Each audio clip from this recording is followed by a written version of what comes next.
Ok. Parashat Be'alotecha. La Torah elle nous parle de la Menorah.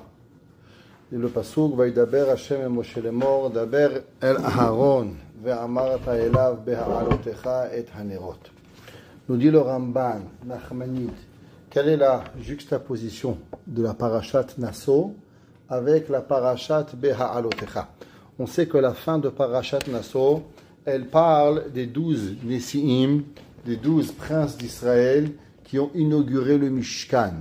On sait que Aharon n'a pas fait partie de l'inauguration du Mishkan. Alors Aharon, il a dit à Kadosh Baruch Hu, peut-être que moi, à cause que j'ai participé au Vaudor, alors c'est pour ça que Kadosh Baruch Hu, il m'a exclu de l'inauguration du Mishkan. Lui a dit à Kadosh Baruch Hu, Aharon, Shelcha Gedola Mishelahem, la tienne, ce que toi tu vas faire, elle va être encore beaucoup plus grand que ceux que les princes d'Israël et Nessim ils vont faire. Pourquoi? À cause que l'inauguration des princes d'Israël ont été sacrifices journaliers, une fois. Tandis que toi, tu vas apporter la Menorah tous les jours. Et le Ramban, il nous dit, aussi on sait que la Menorah, c'est la seule chose que nous gardons depuis la destruction du temple, la seule et unique mitzvah que l'on fait chaque année en commémoration du Mishkan, c'est la Chanoukia. Chaque année, on ne fait pas un korban, on n'a pas le droit de faire un korban. Si une personne a fait un sacrifice à la maison, alors le korban, il est assourd d'être mangé. L'homme, il est hayav karet, il est interdit d'apporter un korban, si ce n'est au moment, à l'endroit du Beth Amikdash. Tandis que la seule commémoration que l'on fait par rapport au Beth Amikdash, c'est les hadlik et amenorah, d'allumer ce candélabre qui a apporté au Am Israël la lumière. La Gemara nous demande pourquoi Kadosh Baruch Hu, il a demandé qu'on allume la Menorah. Est-ce que Vechi le Oro Tsarich? Est-ce que Kadosh Baruch Hu, il a besoin de la lumière? Kadosh Baruch Hu, c'est lui la lumière du monde. Alors pourquoi Kadosh Baruch Hu, il avait besoin qu'on allume une Menorah? La Gemara nous dit que vous savez qu'il y avait le Mishkan, le tabernacle, il y avait le Beth Hamikdash. Le Beth Hamikdash, c'est un bâtiment qui était beaucoup plus grand que le Mishkan. Combien il y avait de Menorot dans le Beth Amikdash? Il y avait 10 Menorot dans le Beth Amikdash. Combien de Shulchan il y avait? Il y avait 10 Shulchanot, beaucoup plus grands. Les choses étaient beaucoup plus grandes dans le Mishkan que dans le Beth Amikdash, que ce qu'il y avait dans le Mishkan. Pourtant, quand il y avait le Beth Amikdash, il y avait une fenêtre qui était petite à l'intérieur et large à l'extérieur. La Gemara nous dit pourquoi? À cause qu'Akadosh Baruch Hu, il a voulu faire montrer que le but de la Menorah n'est pas d'illuminer le Beth Amikdash, mais à l'inverse, la lumière, elle est pour illuminer l'extérieur. Elle est pour illuminer le monde entier qu'Akadosh Baruch Hu, il a demandé qu'on allume cette Menorah. La Menorah était très particulière à cause que la Menorah, elle avait une particularité il y avait une des bougies de la Menorah qui ne s'éteignait jamais, qui restait toujours allumée. La Gemara dit que des fois, on a eu le miracle d'avoir pendant 40 ans d'affilée, parce qu'imaginez ce que ça représente, 40 ans d'affilée, que la Menorah brillait sans jamais s'arrêter. Elle continue à brûler les ha'alot ner tamid, et la Menorah brûlait pour faire montrer la présence divine de Hakadosh Baruch Hu. La Gemara dans Masechet Shoma, elle dit que 40 ans avant la destruction du temple, alors la lumière, elle s'est arrêtée. Et là, Chachamim, ils ont commencé à sentir, comme on dit chez nous en français, ça sent le roussi. Déjà, on commence à perdre les miracles qu'il y avait dans la Menorah, parce qu'Akadosh Baruch Hu, il commence à être fâché contre le peuple juif. La Torah nous dit qu'au moment où Aaron il a allumé la Menorah, Vaya'as ken Aaron. Et Aaron a fait ainsi. El moul pene à Menorah. Et là, il a fait monter, néroter à ses lumières, Ka'asher tziva Hashem et Moshe. Rashi demande une question. Qu'est-ce que ça veut dire Vaya'as ken Aaron? Et Aaron, il a fait ainsi. Dit Rashi melamed shelo shina. Pour nous apprendre que Aaron n'a pas changé. Exactement ce qu'Akadosh Baruch Hu lui a demandé de faire, Aaron a été capable de faire. On va réfléchir une seconde. Aaron faisait tous les jours plein de korbanot, korban tamid, korban khatat, korban hacham, korban ola, yom kippour, des dizaines et des dizaines de sacrifices journalièrement. La Torah, elle ne dit pas Vaya Asken à Aaron, et que Aaron a fait exactement ce que Akadosh Baruch Hu lui a demandé. Pourquoi la Menorah, au moment où Aaron, on parle de l'allumage de la Menorah, la Torah, elle veut préciser que Vaya Asken Aaron, Melamed Sheloshina. Pourquoi tu penses pour une seule seconde que Aaron il va changer? Qu'est-ce que Akadosh Baruch Hu, il lui a demandé? Alors quelle est la raison pourquoi la Torah nous dit Vaya Asken Aaron? On sait, on va reprendre quelques questions du Passouk. C'est marqué Ve'amar daber el Aaron ve'amar ta'elav beha'alotecha et anerot. Qu'est-ce que ça veut dire au moment où tu vas faire monter les bougies? He'alotecha, alia, tu vas faire monter et anerot el moul pene amenora. Qu'est-ce que ça veut dire que Aaron devait faire monter les lumières face à la menorah? De là, Hacham ils apprennent une halakha qu'on sait qu'il y avait 3 escaliers devant la menorah pour que la personne, quand le Kohen y montait, la menorah mesurait 1,80 m. Au moment où l'homme il devait monter pour la menorah, le Kohen, alors il devait meha'alotecha, il devait monter. De là, on apprend qu'il y a 3 escaliers devant la menorah que le Kohen devait monter pour allumer la menorah. Ça, c'est le pshat. On va essayer de comprendre un petit peu en profondeur qu'est-ce que ça représente cette menorah, que la Torah nous dit que la menorah, elle est quelque chose d'éternel que Behemet Aaron doit monter. Qu'est-ce que ça veut dire les ha'alot, faire monter, et hanerot moul pene ha-menorah, faire briller et monter la menorah face à la menorah. Qu'est-ce que ça veut dire? Qu'on fait monter la menorah, les lumières de la menorah face à la menorah. Combien? 2 menorot. Qu'est-ce que ça veut dire el moul pene ha-menorah? Hachamim se pose cette question, et d'après le pshat, l'explication c'est que les bougies devaient tous converger vers le centre. Ça veut dire qu'on sait qu'il y avait 7 lumières dans la menorah et que les 6 bougies devaient tous converger vers le centre. Et c'est ça que ça veut dire Beha'alotecha et amenorah, et anerot el moul pene amenorah. Ça veut dire qu'il y avait à avoir un phénomène qui devait être que les 7 lumières, les 6 lumières devaient brûler face à la lumière, ce qu'on appelle la lumière centrale de la menorah. Quelle est la raison pourquoi les 6 bougies, les 6 lumières devaient brûler moul pene amenorah? Alors on peut expliquer d'après le pshat, mais je pense que vous comprenez qu'on a besoin de quelque chose de beaucoup plus profond ici. Qu'est-ce que ça veut dire être juif? Beaucoup de personnes se posent la question, qu'est-ce que ça représente d'être un ben Israël? Tous les jours, on fait une bracha, Baruch ata Hashem Elokeinu melech haolam, shelo asani goy. Je ne suis pas un goy. Tous les jours, on fait un demande à Kadosh Baruch Hu, shelo asani goy. Un jour, le Baal Shem Tov, on lui a demandé, un homme, il lui a dit, Rabbi, je suis triste tous les jours. Le Rabbi lui a demandé, est-ce que tu fais la prière le matin? Il dit, bien sûr, Rabbi, je suis un bon juif. Il dit, je comprends pas. Et après que tu fais la bracha, chez Lo Asani Goy, encore triste. Un homme, il se réveille le matin, Baruch Hashem, j'ai des mitzvot, Baruch Hashem, j'appartiens à un peuple choisi. Comment un homme, il peut encore être triste? Juste avec le savoir qu'un homme, il est pas un goy, déjà ça suffit pour pouvoir arriver à être heureux dans la vie. Mais qu'est-ce que ça veut dire, Be'emet? Qu'est-ce que la Torah, elle demande chez nous? Qu'est-ce que la Torah, elle représente? On a reçu un neshama, on a reçu un Chelek Elokim Ma'al, comme c'est marqué, Vayipach be'apav nishmad ruach haim. Et Akadosh Baruch Hu, il a insufflé à l'homme nishmad ruach haim, une âme de vie. Il dit le Zohar, ma napach, midi le napach. Qu'est-ce que Akadosh Baruch Hu, il a insufflé à Adam Arishon? Il a insufflé une partie de Akadosh Baruch Hu. Dans nous, nous avons une partie d'âme qui est nitzrit, qui est éternelle. Alors, qu'est-ce que ça veut dire que Akadosh Baruch Hu, il a donné à l'homme Nishmat Ruach Haim Midil Napach, une partie de Akadosh Baruch Hu? Qu'est-ce que ça veut dire être un juif et comment on sert Akadosh Baruch Hu? La première chose qu'il faut savoir, que le terme Yehudi, pourquoi on s'appelle des Yehudim? Pourquoi on ne s'appelle pas des Israélim? Les Français, ils appellent les peuples juifs les Israélites. Nous, on ne s'appelle pas les Israélites. Nous, on s'appelle des Yehudim. Quelle différence entre les Israélites et les Yehudim? Pourquoi on ne s'appelle pas bête, Israélites? Comme les Français veulent qu'on s'appelle les Israélites. Pourquoi on s'appelle des Yehudim? Il y a plusieurs raisons à cela. Pourquoi à Béhémet, on a choisi de s'appeler Yehudim?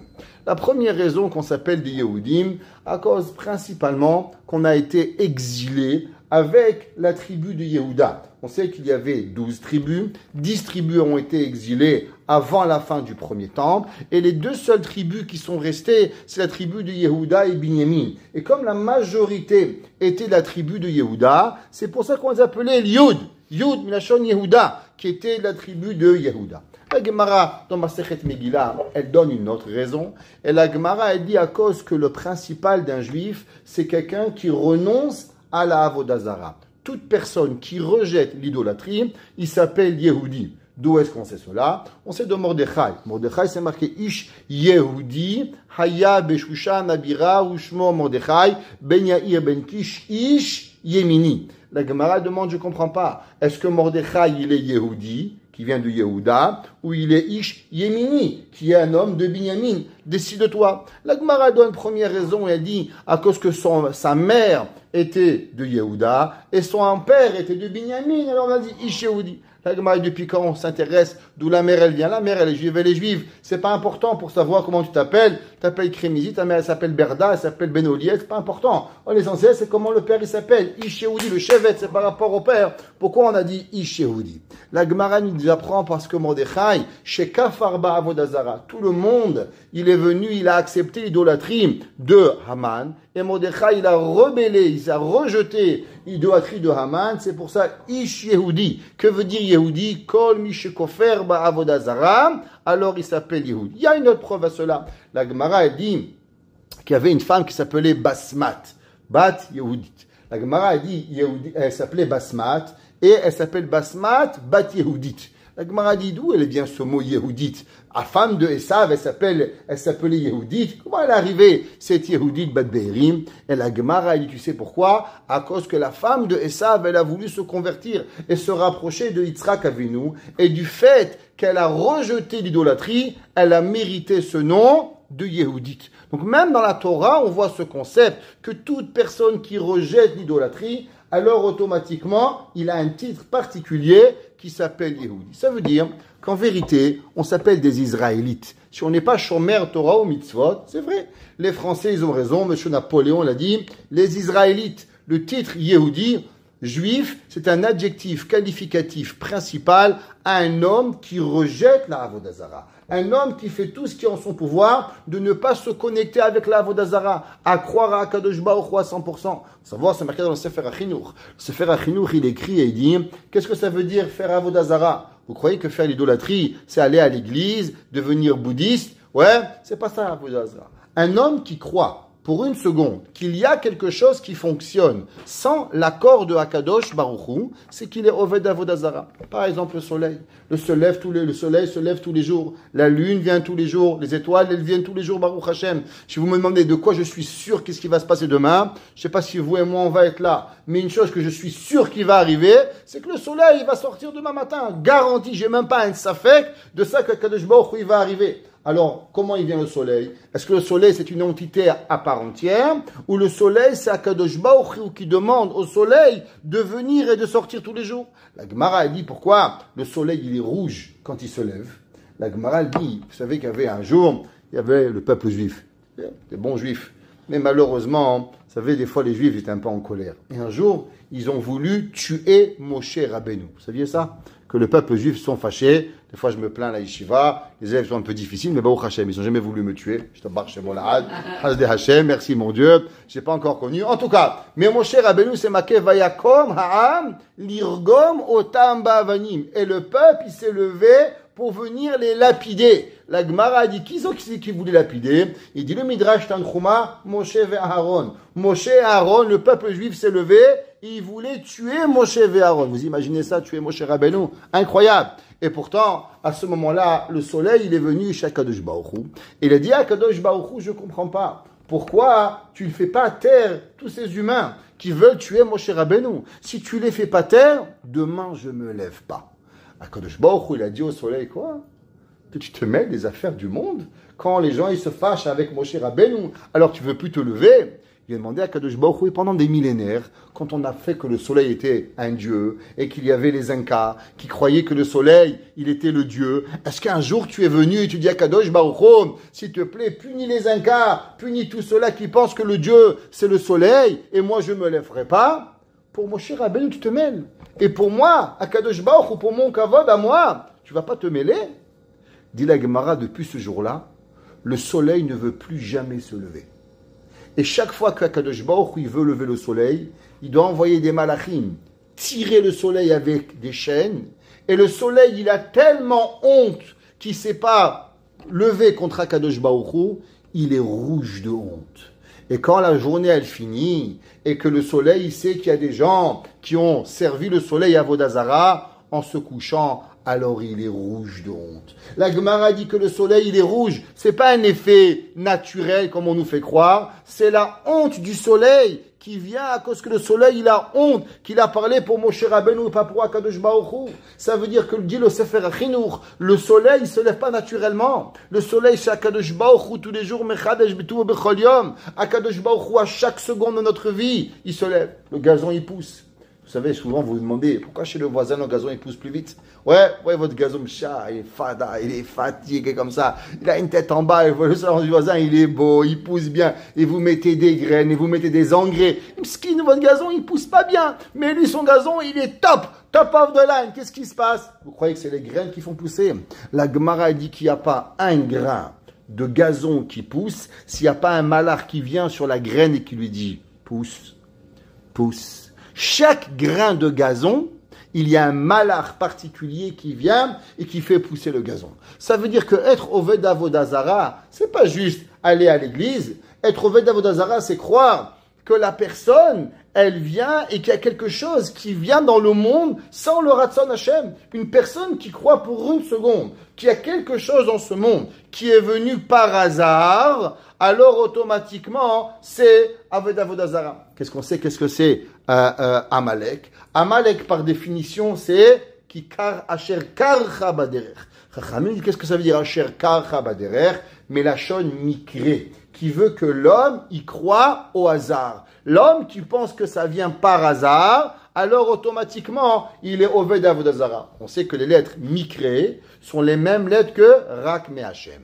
Où l'homme y croit que c'est un hasard, en vérité, c'est la même définition que Rak Me Hashem. Akadosh Baruch Hu, il est venu, et Akadosh Baruch Hu nous a donné certaines missions exactes au moment à telle chose, pourquoi arriver dans le monde. Il y a une grande question qui est débattue dans les Mefarshim. Une grande question, qu'en vérité la réponse, elle est très difficile, je ne vous cache pas, et que le Rambam, il dit que l'homme ne peut se poser cette question, parce qu'elle est tellement complexe que l'homme ne peut pas, à son cerveau humain, arriver à la compréhension. Exemple, qui c'est qui a fait ici les études de cégep? Ils sont partis au secondaire, ils ont appris calculus 1, calculus 2, oui ou non, vous vous rappelez de calculus? Moi j'ai déjà oublié. Alors, qu'est-ce qui se passe? Qu'est-ce qui arrive? De prendre à l'école, aller en maternelle, et aller expliquer à des enfants calculus. Qu'est-ce qu'ils vont regarder? Madame, Lucky Luke, on n'a pas compris. Qu'est-ce qu'il veut celui-là? Calculus, Lucky Luke, c'est pas ce qu'il me veut. Pourquoi? Parce que son esprit, il n'est pas assez capable de pouvoir comprendre comment un A plus B est égal à 32. Je n'ai pas compris, madame. A et B, c'est des lettres, c'est pas des chiffres. Quand l'homme il grandit, il peut comprendre l'algèbre, qu'est-ce que ça veut dire, un A c'est un chiffre, et ainsi de suite, il peut arriver à comprendre parce qu'il peut comprendre. Dit le Rambam, il y a certaines choses que l'esprit humain ne peut comprendre à cause qu'il a un corps, et que le corps, il empêche certaines compréhensions à l'homme de pouvoir comprendre. Exemple, qu'est-ce que ça veut dire qu'Akadosh Baruch Hu, il est un? Qu'est-ce que ça veut dire qu'Akadosh Baruch Hu, il n'a rien besoin? Qu'est-ce que ça veut dire qu'Akadosh Baruch Hu n'a pas de temps? Qu'est-ce que ça veut dire qu'Akadosh Baruch Hu, il remplit le monde, Hachem, on ne le voit pas? Tous ces concepts du Rambam, l'homme, il est dans l'incapacité BML de pouvoir comprendre. Pourquoi? Parce que chez nous, tout a un début et tout a une fin. Tout a un sentiment. On est fâché, on est heureux, on a faim, on n'a pas faim, on veut pas. Toute notre vie, elle est basée dans un système que l'homme, il est limité. Et on ne peut comprendre qu'est-ce que ça veut dire l'illimitation. Le Rambam, à la fin de Perek B de l'Chodéot, il dit, ça c'est le pshat de Shema Israël, Hashem Elokeinu, Hashem Echad. Qu'est-ce que ça veut dire que Akadosh Baruch Hu, il est unique? Akadosh Baruch Hu, il est unique à chaque niveau de ta vie. Que toi, tu as besoin de comprendre. T'as faim, t'as soif, tu veux pas, t'es heureux, t'es triste, t'es fâché, t'es pas fâché, tout ce que tu ressens, Akadosh Baruch Hu, tu peux pas comprendre.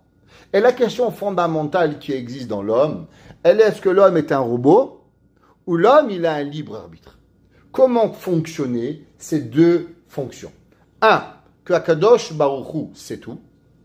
Et de l'autre côté, comment Akadosh Baruch Hu, il m'a donné le libre arbitre. Si Akadosh Baruch Hu, il sait tout, alors il sait que je vais casser. Donc si Hachem, il sait que je vais casser, alors pourquoi je suis puni si je vais casser? Si Hachem, il sait que je vais faire Shabbat, alors pourquoi je vais avoir une récompense quand je vais faire Shabbat? Après tout ce que je vais faire, Akadosh Baruch Hu, il sait. Si Akadosh Baruch Hu, il sait tout, alors je ne devrais pas avoir de Sachar et je ne devrais pas avoir de Onesh, pas de récompense et pas de punition, parce qu'après tout, je suis un robot. Je vous demande une question, quand votre ordinateur, vous appuyez A sur le clavier, ça écrit A sur l'écran. Chazak ou Baruch clavier. Magnifique! Il a été créé, tu appuies A, ça écrit A, tu appuies B, ça appuie B. C'est pas besoin de lui donner bravo, de lui féliciter. Il a été créé que pour ça. Vous prenez dans votre voiture, vous démarrez, bravo la voiture, ça marche bien. Qu'est-ce que c'est? Elle a été créée, tu appuies le bouton, ça roule. Et si ça roule pas, là, tu es fâché. Pourquoi tu roules pas? Tu as été créé pour rouler. Alors pourquoi nous on a un Sachar et on a un Onesh? Le Rambam dit que cette question, c'est la question fondamentale que l'homme ne peut arriver véritablement à comprendre. Pourquoi? Pas parce que Akadosh Baruch Hu ne peut pas expliquer, parce que l'homme n'est pas dans la capacité intellectuelle de pouvoir comprendre qu'est-ce que ça veut dire le Koach Abrira et qu'est-ce que ça veut dire qu'en vérité l'homme Behemet Akadosh Baruch Hu, c'est tout. Ces deux opposés qui existent sont dans l'incapacité intellectuelle de l'humain de pouvoir y arriver à comprendre. Seulement on sait qu'Akadosh Baruch Hu, il a donné à l'homme des outils pour pouvoir arriver à survivre. Exemple, vous savez, il raconte une histoire, c'est marqué dans le Alenu les Shabbat. Il y avait un jour un docteur qui avait fini l'université, premier de sa major en France, c'est dans les beaux mots en France, major de sa promotion. Vous connaissez ce titre? Moi non plus. Ok? Major de la promotion, style Anou, il est top of the line.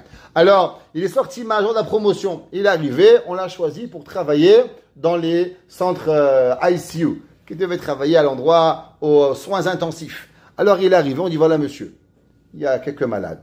Dès qu'il y a 4 malades, après 4 malades, vous êtes dans l'obligation d'appeler un autre médecin.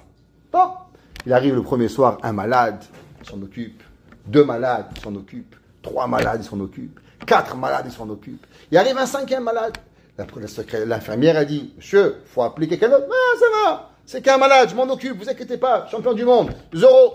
Il arrive, 5 malades, 6 malades. À la fin de la nuit, qu'est-ce qui arrive? 2 malades, ils meurent. Il arrive, c'est une vraie histoire.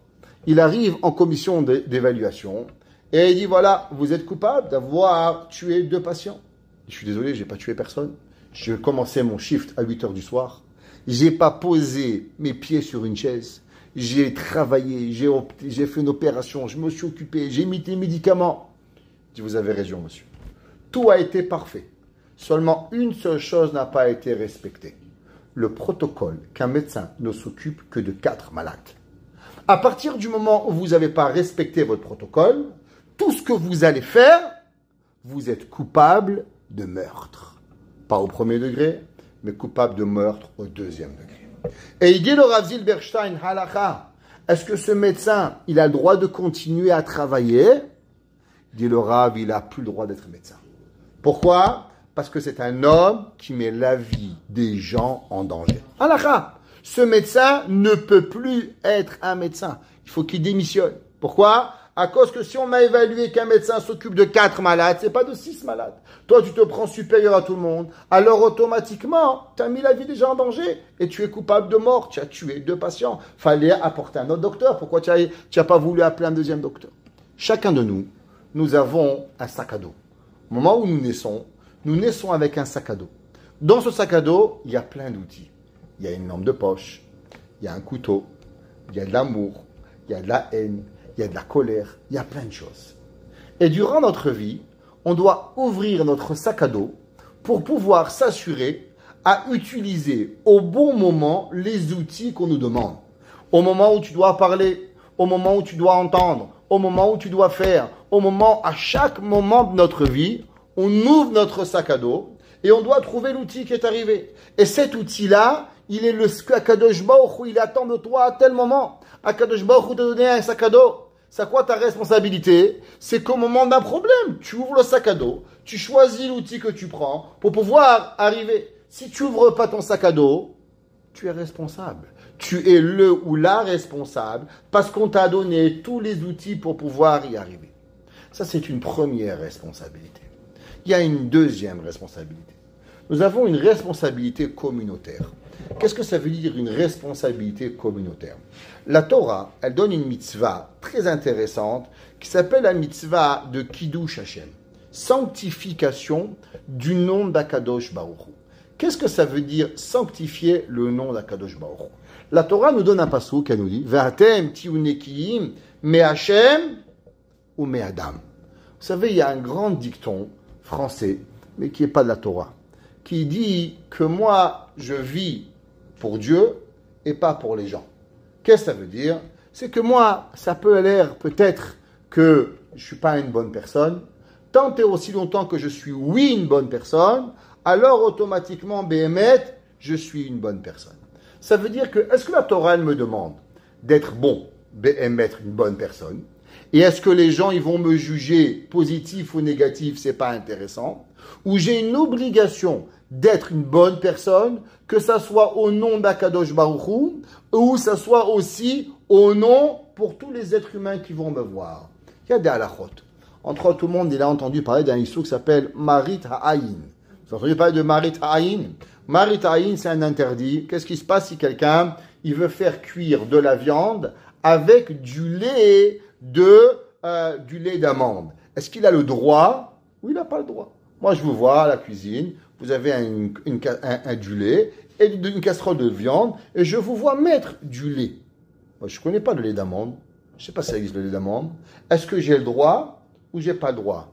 Première fois que je suis arrivé en Amérique, il y a 30 ans, plus de 30 ans, je me rappelle, j'ai appelé mon père. Je dis, papa, les Américains, ils ne mangent pas cachère. Je dis, pourquoi mon fils? J'étais à un mariage de religieux.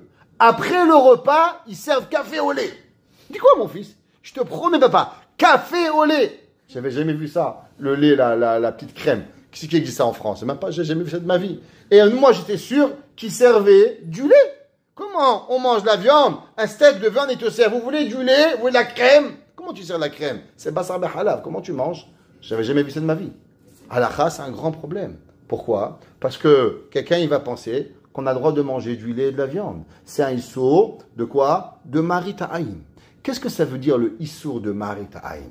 Ça veut dire que la Torah, elle m'a demandé que non seulement je sois une bonne personne, bien sûr, je n'ai pas mangé du lait et de la viande, j'ai mangé de la viande avec du lait de soja, avec du lait d'amande, mais la Torah, elle me demande que chaque personne qui va te voir, elle doit s'assurer que tu gardes la halakha. Comment on fait? On doit mettre la bouteille de lait de soja sur la table. On doit mettre la bouteille de lait d'amande sur la table. Pourquoi? À cause que quelqu'un d'autre va tomber.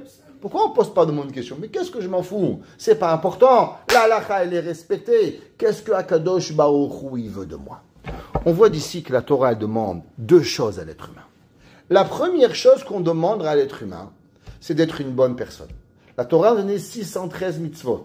Pourquoi 613 mitzvot? Par rapport aux 248 membres et aux 365 nerfs que nous avons. Rama Hevarim et Shassagidim. Par rapport aux 248 mitzvot positives et aux 365 mitzvot négatives. L'homme, il vit dans un équilibre de mitzvot. Je dois accomplir mon Shabbat, ma mitzvah, ma perruque, mes tzniut, mes tfilin, mon talit katan. Toutes mes mitzvot, elles doivent être accomplies journalièrement. Ça, c'est ce qu'une personne, elle doit faire. Mais est-ce que s'accomplir ces mitzvot, c'est suffisant? Dit la Torah, c'est pas suffisant. La Torah, elle demande que les mitzvot que nous faisons, elles doivent aussi paraître sur nous pour qu'une personne, quand elle nous voit, elle a envie de voir ce que nous faisons et comment la Torah, elle nous change. Exemple, un homme, il va à la synagogue. Quand tu le vois dans la rue, skin, tu dis, mais attends, dis-moi, tu es tchabeb.com, toi? Tu es là, tu peux faire un sourire. La Torah, elle te demande, quand tu es un ben Israël, quand tu es une bat Israël, l'homme, il doit être heureux de vivre la Torah. L'homme, quand il fait la Torah, c'est pas suffisamment qu'il fasse la Torah. La Torah, elle doit transpirer la personne, que la personne, elle doit faire montrer que tu es heureux de faire une mitzvah. Est-ce qu'on met une kippa? On dit, ah, c'est lourd la kippa. Ah, ishtabach chez moi la had. Comment ma kippa, elle est belle. C'est une couronne. Une femme, elle met une perruque. Ah oui, c'est dur, mais un mektoub. Qu'est-ce que je vais faire? Mon mari veut. Ah là, c'est comme ça. Je vais pas me bagarrer avec lui. Ou bien Baruch Hashem. Comment ils appellent les chassidim une perruque? C'est comment ils appellent les chassidim? A crown. Une couronne. La crown. Ouais. Comment ils appellent ça? Ils appellent pas ça un foulard. Ils appellent the crown. Ouais, pas de clown. The crown. Ok? Ils appellent ça une couronne. Pourquoi? Parce que c'est ça qui rend une personne.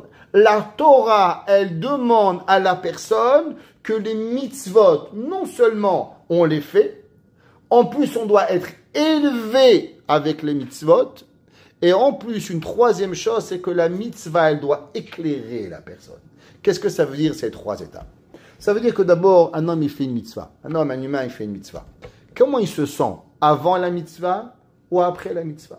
Qu'est-ce que ça représente? On fait tous les jours, Baruch Hashem, des dizaines de mitzvahs. On se lève le matin, les tzitzit, brachot, on s'habille tzniut, on met des tzitzit, on met la kapota, on met les peot, on met nos tfilin, on met nos tzitzit. Des centaines de mitzvot, sans arrêt. On va au Beth Midrash, on fait la tfila, on commence à étudier, on fait un shiur, on écoute un shiur, on fait Hashayatsa, on va aux toilettes, on fait la deuxième tefila. Et on va commencer, on commence à manger chez Akonia Midvaro, Borabine Mezunot, Bekat Amazon, Bekat Amazon Dorata, tfila, après tfila, et on y va. Des milliers de mitzvot que l'on fait journalièrement. Je vous pose une question. Quand on a fini la journée et on a fait 1 million de mitzvot, combien de mitzvot vous vous rappelez que vous avez fait? La réponse, elle est peut-être 2 ou 3. Comment ça se fait? Pourtant, vous avez dit on a Kadosh Baruch Hu au moins 100 fois par jour. Vous êtes parti aux toilettes au moins 4 fois Mechila, 4 fois par jour. Vous avez dit Sheim isatem echan mehem ou ipateach echad mehem yefshar litkayem afilu sha'a echat. Si Hachem il ferme une petite valve, c'est fini. Crise cardiaque, elle arrive. On a fait des tzitzit. On a dit, Bekat Amazon, Baruch Ata Hashem, Hazan et Akol, Boré Nefashod, Rabot, Vecheschonan, Alkol, Mashe Barata. Tu as nourri l'humanité. Chez Hakol, Niya Bidvaro. Tout est à Kadosh Baruch Hu. Comment ça se fait que la journée, elle passe, et qu'à la fin de la journée, oh, je me sens tellement down.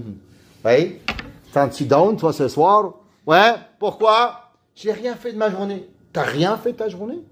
T'as combien de fois tu as élevé à Kadosh Baruch Hu? Comment une personne, elle peut finir la journée avec le sentiment d'avoir rien fait? La réponse, elle est une réponse. C'est que la mitzvah ne vous a pas touché.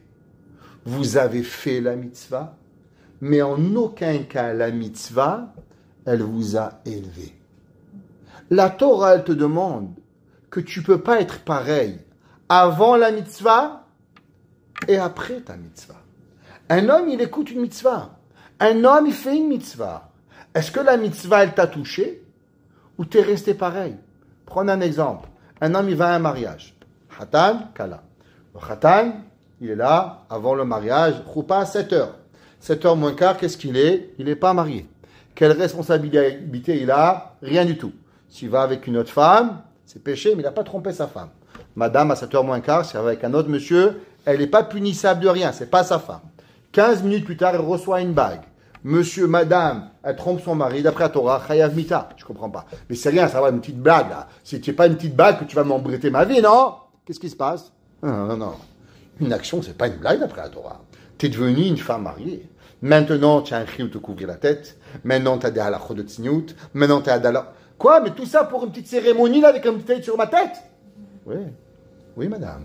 Oui, monsieur. Tu sais qu'est-ce qui s'est passé? Il s'est passé quelque chose de très extraordinaire. Un enfant, il a 12 ans, 3 quarts 99. Qu'est-ce qu'il est obligé?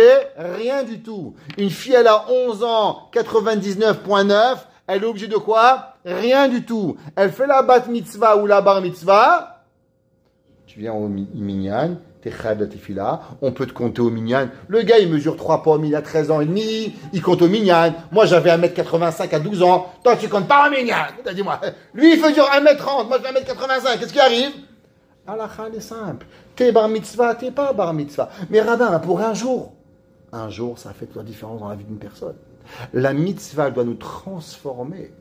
Il se passe Shabbat. On fait 52 Shabbats par an. 52 Shabbats. Pourquoi à la fin de l'année, le Shabbat il est le même qu'au début de l'année? Ça fait combien 52 fois 24 heures. Pendant 52 fois 24 heures, vous avez pensé, touche pas, fais pas, touche à ta Shabbat, attention, des centaines d'heures avec Kadosh Baruch Hu. Je vous demande même une question. Comment c'est possible que des gens ils viennent à Kippour à la Beth Knesset, ils sortent de la synagogue, ils font une choua, une histoire, parce que le poulet, il a brûlé. Je comprends pas. T'as pris Hashem, t'as pleuré Dieu. T'arrives à la maison, le poulet, il est froid, tu tenais avec ta femme. Qu'est-ce qui s'est passé? Qu'est-ce qui s'est passé? C'était un menteur à la synagogue ou c'est un menteur à la maison? La réponse est qu'il est ni menteur à la synagogue, ni menteur à la maison. À la maison, c'est un gueulard, et à la synagogue, il n'a rien fait. Parce qu'il a dit des mots sans que les mots lui pénètrent dans le corps. Un homme, en vérité, quand il a dit 10 fois « Hashamnu, al-chet hadanu lefanecha, al-chet, al-chet », il a répété pendant 26 fois, 5 fois on répète, al-chet, 26 fois on répète, et dans certaines communautés, 52 fois par tfila, il va répéter 250 fois, al-chet, al-chet, rahum, hanun, 250 fois par la prière.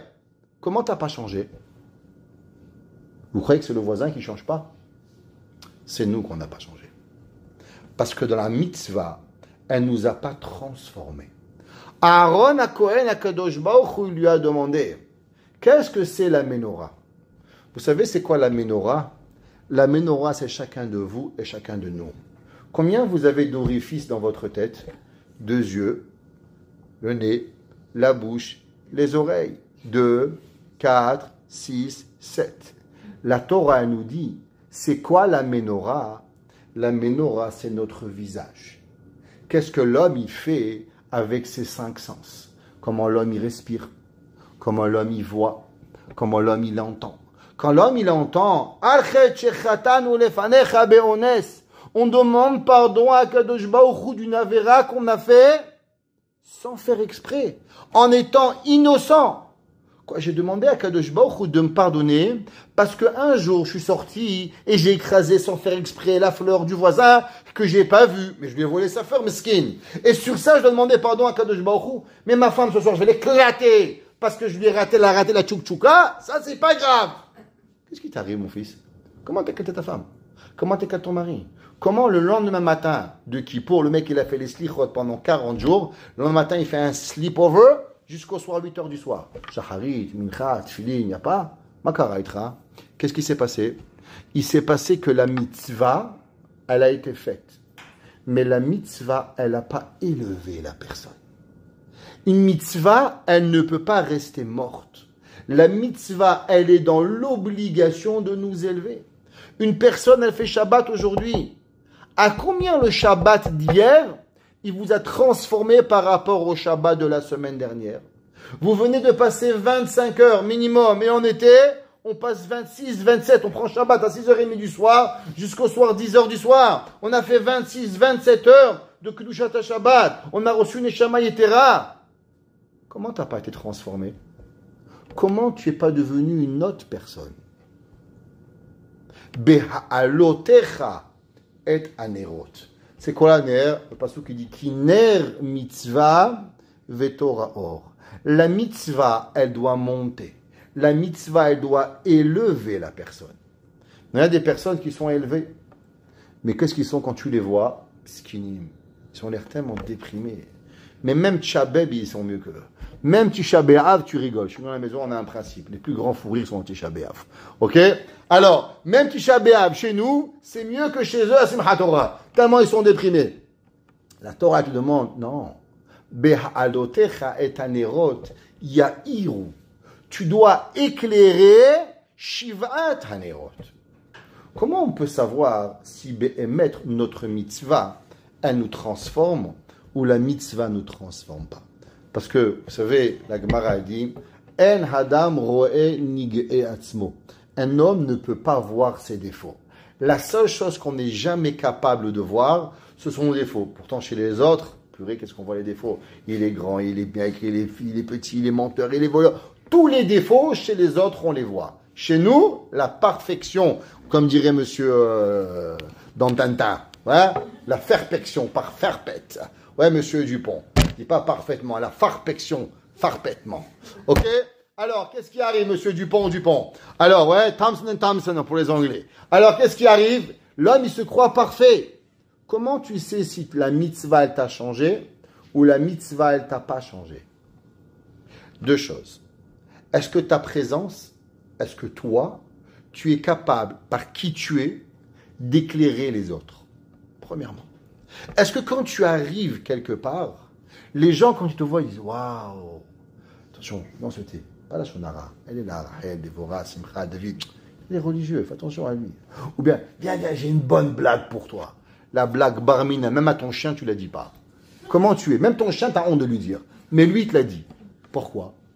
Ça veut dire que toi, tu émerges pas la Torah. Parce que si toi, tu donnais et tu transpirais la Torah, alors il aurait honte de toi.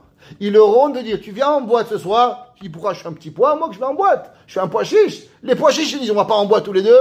C'est 2 pois chiches dans une boîte. Moi, je fais pas un pois chiche. Je fais pas un haricot vert. Pourquoi tu veux que je vais dans une boîte? Pourquoi il me propose? Vous savez pourquoi il vous propose? Parce qu'en vérité, la Torah, elle ne vous a pas transformé. La Torah, elle ne vous a pas changé. La Torah, vous avez fait 1 million de choses. Mais en quoi la Torah, elle vous a donné une autre perspective? Aaron, à quoi la Torah lui a dit, tu sais pourquoi l'inauguration du Mishkan et Nessi'im, eux, ils ont fait un korban. Ils ont fait une fois le korban.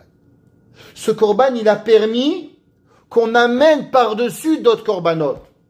Mais est-ce que cette mitzvah, elle a transformé la personne? Elle n'a pas rendu un Nassi plus Nassi. Elle n'a pas rendu Nassi plus parce qu'il a amené l'inauguration du Mishkan.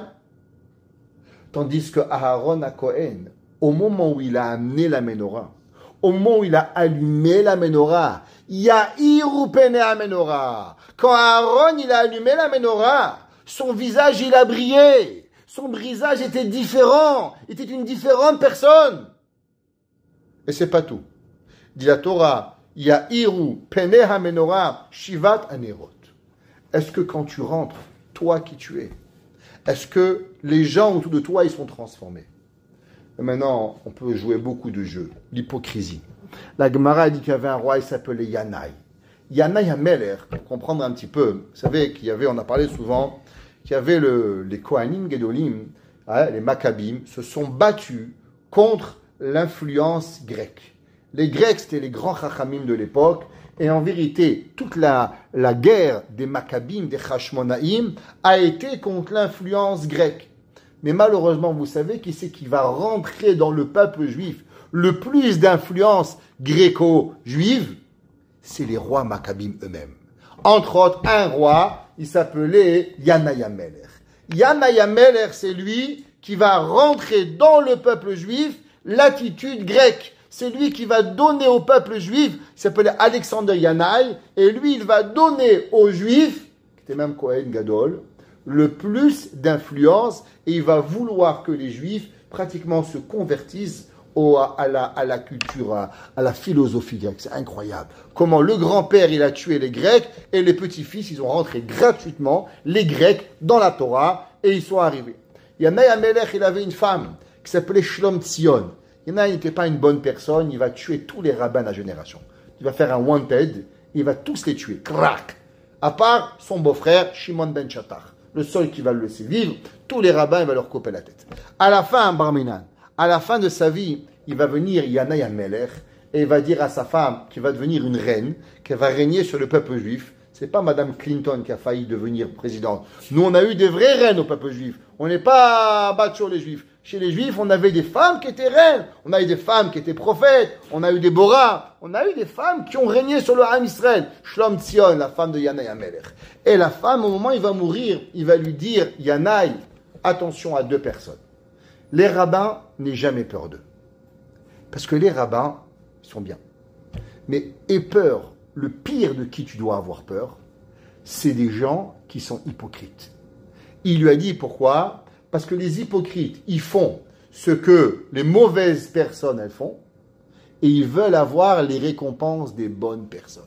Qui c'est qui a? On raconte, on connaît l'histoire de Pinchas. Pinchas, il a tué qui? Zimri ben Saloum. Et qui c'est qui a eu la récompense? Pinchas l'a tué. Il lui a dit, Yanaï à sa femme, fais attention. Les gens, ils se comportent comme Zimri, mais ils veulent la récompense comme qui? Comme Pinchas. Aussi maase Zimri, verotzim sechar Pinchas. Ça, c'est les hypocrites. Dans la vie, on peut mentir à tout le monde. Rabbi Nachman de Breslev, il a dit, c'est pas grave, tu peux mentir des fois. Mais au moins, une personne doit être honnête. C'est à qui qu'on doit être honnête? À soi-même. On peut mentir, je peux vous mentir pour raconter des baratins. Mais au moins, quand à moi-même, je sais qui je suis. Est-ce que je suis bien? Je suis pas bien? Je suis honnête? Je suis malhonnête? Parce que si moi-même, je ne sais pas si je suis bien ou je suis mal, alors comment je peux faire teshuva? Comment une personne peut faire teshuva quand elle ne sait même pas si elle est bien ou elle est mal? Pour faire teshuva, qu'est-ce qu'il faut faire? Il faut savoir est-ce que c'est bien ou est-ce que c'est mal. Mais si toi-même, tu n'es pas conscient, est-ce que tu fais du bien ou tu fais du mal? Alors comment tu pourras faire teshuva? C'est pour ça que le prophète Élie, qu'est-ce qu'il a dit le prophète Élie à ceux qui servaient Baal? À l'époque, il y avait une grande divinité qui s'appelait Baal. Il leur a dit, Al-Matai atem posechim al-shene aseifim. Jusqu'à quand vous allez danser dans 2 mariages? Des fois, vous êtes religieux, et le lendemain, vous faites Avodazara. Et en fin de compte, tellement vous êtes mélangé dans votre tête, vous ne savez même plus qui vous êtes. Juif, pas juif, bien, mal, à qui vous croyez? Et les gens qui sont au milieu, généralement, c'est la catastrophe. Aujourd'hui, le 21e siècle, c'est le monde de Baal. Le monde ne sait pas qui ils sont. On fait un peu de Torah, on vient un petit cours le dimanche. Le lundi, on va à la plage. Le mardi, on fait du tennis. Le mercredi, on est à Miami en train de faire du surf. Le jeudi, on veut préparer Shabbat. On peut faire son Shabbat. Le vendredi soir, on fait des bêtises. Le samedi soir, on va en boîte. Et le dimanche soir, on fait un barbecue. On ne sait pas qui on est. Le monde du 21e siècle, c'est le monde où les gens ne savent plus qui ils sont. Rien. Vous savez pourquoi? Parce que c'est le monde du vide. C'est le monde où véritablement rien n'est véré. Tout est mensonger. On ne sait pas qui on parle. On est là. Aujourd'hui, il y a des gens qui ils ont dit que sur Internet, les gens ils parlent sur Facebook, c'est même pas des vraies personnes. Ce sont la ChatGPT qui a inventé des personnes avec qui tu parles. Tu crois que tu parles à quelqu'un, c'est même pas une vraie personne. Il t'a inventé un gars parce qu'il sait ce que tu veux parler, garçon ou fille, et tu parles avec une intelligence artificielle. Tu sais même pas qui tu es. On sait rien. Le monde est complètement fou. Pourquoi? Il n'y a rien qui va rentrer. Avant dit le Mirtav Me'Eliyahu. Mirtav Me'Eliyahu, il écrit et il dit, qu'est-ce que ça voulait dire avant de devenir Shomer Shabbat? Qu'est-ce que ça veut dire monter d'étage en Torah? Dit le Rav Dessler, vous savez, par exemple, vous avez des escaliers devant votre maison. Premier escalier, deuxième escalier, troisième escalier. C'est quoi un escalier? À quel moment de la marche, c'est l'escalier? Il dit le Rav Dessler, généralement un escalier c'est 15 cm. Toute la hauteur de l'escalier, ça c'est un escalier. Ça commence 1 cm, 2 cm, 3 cm. La hauteur entière du 15 cm, c'est un escalier. Une personne qui tombe de 2 escaliers, elle n'a pas raté un escalier, elle a dégringolé des escaliers. Il dit, qu'est-ce que ça veut dire monter en niveau? Il dit, avant une personne, elle avait un niveau. Après, elle monte de niveau. Quand elle monte de niveau, elle va fluctuer dans son niveau. Exemple. Ici, c'est un escalier. Donc, je suis dans mon Shabbat, des fois plus religieux, moins religieux, mais je reste dans mon niveau. Je ne descends pas en bas. C'est pas un jour, j'ai la perruque sur la tête, la semaine d'après, je fume Shabbat. Non, t'as été un bipolaire, t'es schizophrène. Pas possible. Pourquoi? Parce qu'on ne peut pas, dimanche, aller au bar, et lundi, on va au cours de Ravintel. Ça s'appelle la bipolarité. Ça ne s'appelle pas être une bonne personne équilibrée. Alors, c'est vrai, dans mon Shabbat, des fois, je suis plus marmire sur Borer. Des fois, je suis moins marmire sur Borer.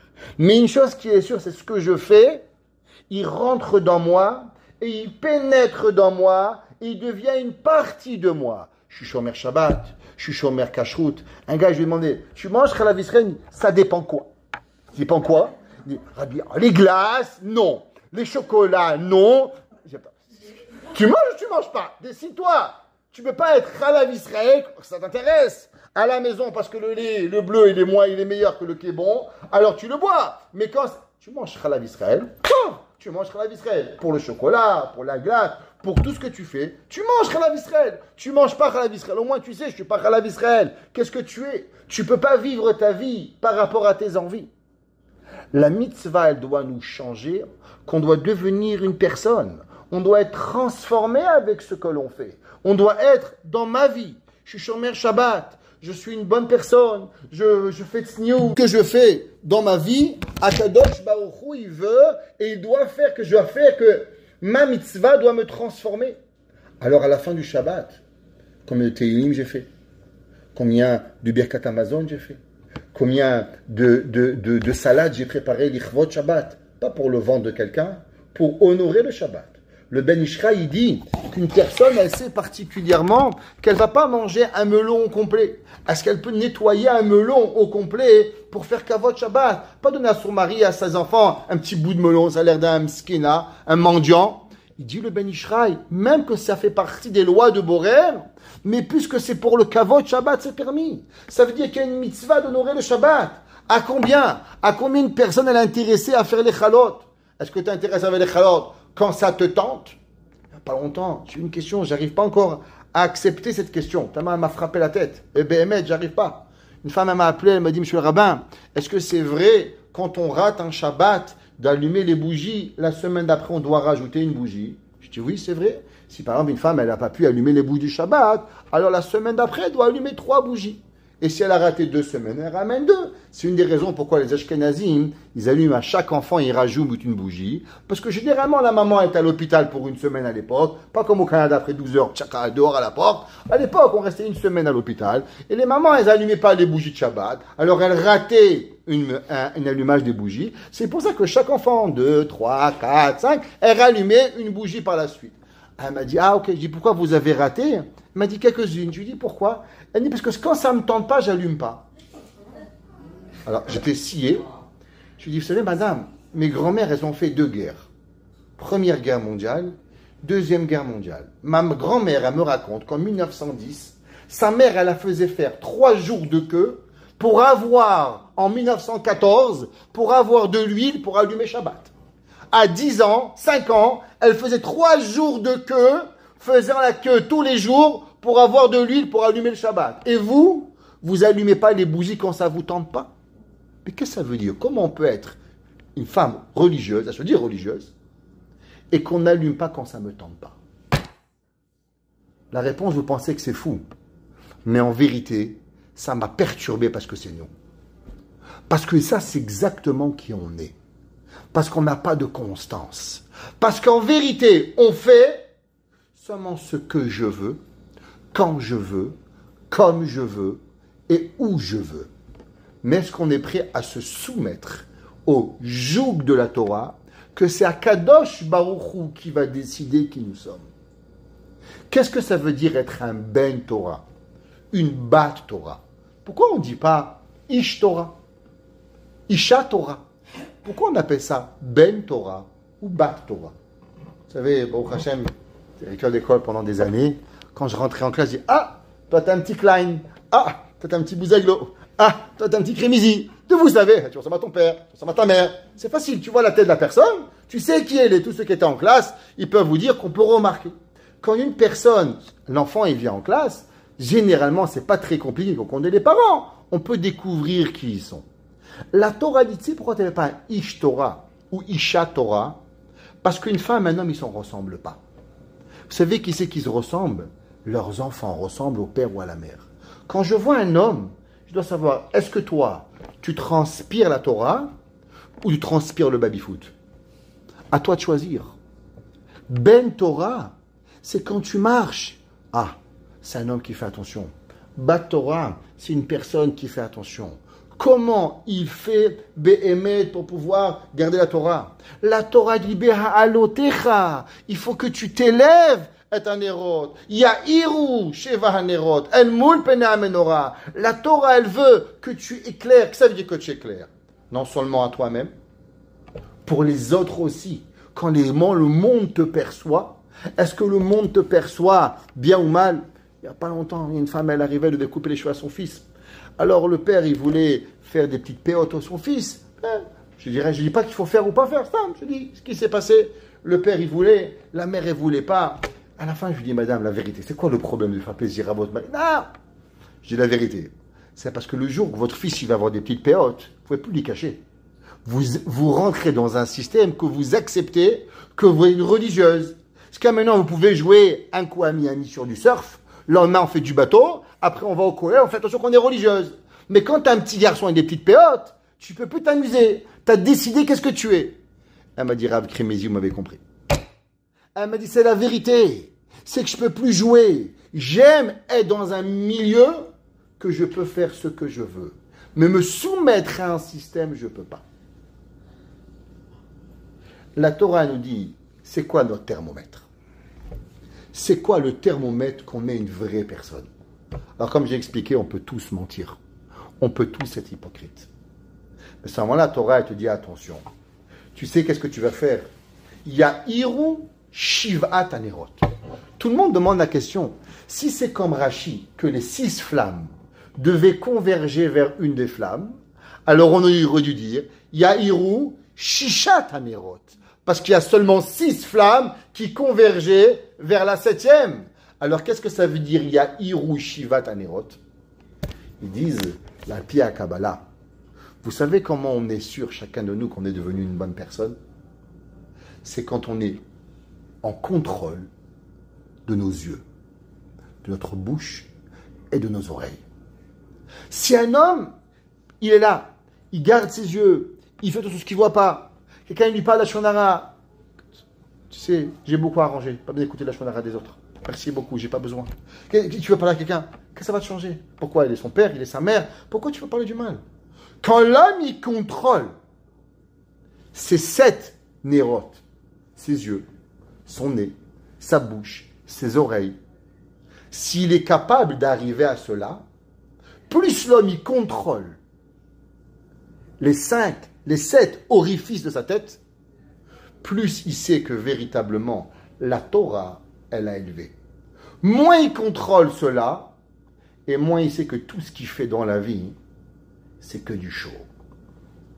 Dans notre vie, on doit savoir à un moment de notre vie qui tu es. Le Rav de Brisk, un jour, il y a un homme, il est venu le voir. Il a demandé, comment vous vous appelez? Il dit, Dr. Goldenberg. Il dit, comment vous vous appelez? Il dit, Dr. Goldenberg. Il dit, vous dein Nomen? Il dit, Dr. Goldenberg. Il lui a dit, je ne suis pas sourd. Je ne vous ai pas demandé qu'est-ce que vous travaillez. Je vous ai demandé qui vous êtes. Les gens, ils pensent parce qu'il est docteur, alors il est docteur. Mais docteur, c'est que ton travail. Qui tu es toi? Qui tu es? Israël Meir. Ma'ata Bahayim. Qui tu es? C'est pas important. Tu sois président de je sais pas quoi. C'est pas ça la vie. Qui tu es? Qu'est-ce que tu fais? Est-ce que tu es une bonne maman? Pas une bonne maman. Est-ce que tu es un bon garçon? Tu n'es pas un bon garçon. Tu es un bon mari? Tu es un mauvais mari. Tu es un bon juif? Tu es un mauvais juif. Tu pries bien? Tu pries pas bien? Ça m'intéresse de qui tu es. Ça, c'est toi. Ton métier, c'est du show. Dis la Torah, tu sais qui c'est qui est arrivé à avoir cette façon de vivre, que non seulement la mitzvah, elle était à l'intérieur, mais la mitzvah, elle brillait à l'extérieur.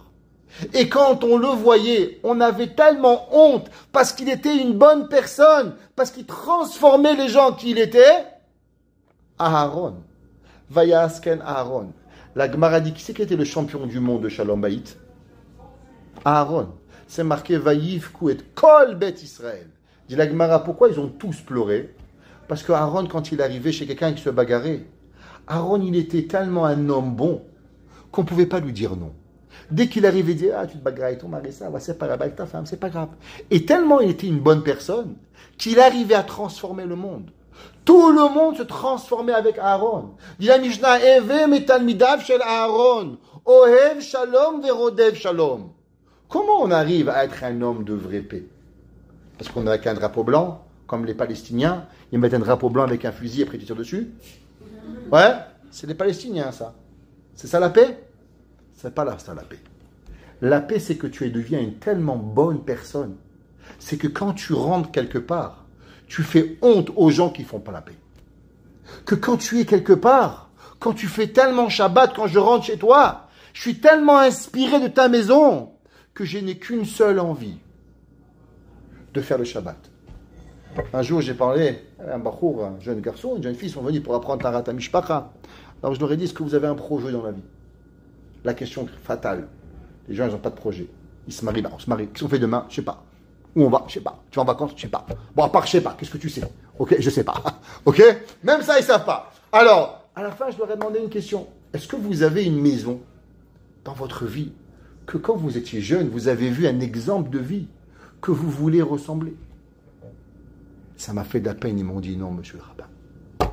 Je dis, mais vous n'avez pas vu des grands-parents, vous n'avez pas vu des cousins, vous n'avez pas vu des cousines, vous n'avez pas vu des oncles, pas vu des rabbins. Quelqu'un que vous avez vu, à qui vous avez dit cette maison, c'est à ça que je veux être. C'est cette paix, cette sérénité, cette Ahavat Hashem, cette Hirat Shamayim, que quand je rentre, c'est à ça que j'ai envie d'être. C'est à cette Torah que je veux exister. Ils m'ont dit non. Comment on peut arriver à rêver d'avoir une maison de Torah quand on n'a jamais vu dans notre vie qu'est-ce que ça représente une maison de Torah? Comment des gens peuvent faire Shabbat et être Shomer Shabbat pendant 30 ans et un jour ils prennent la voiture? Et ça existe plus que vous imaginez. Ah ouais, ma fille elle a un problème, j'ai dû prendre la voiture Shabbat. Où t'as eu mal? T'as mal au bras de l'orteil, qu'est-ce qui t'est arrivé? T'as appelé un rave, qu'est-ce qui s'est passé? La réponse, c'est qu'ils ont fait le Shabbat. Mais le Shabbat les a jamais fait. Le Shabbat les a jamais transformés.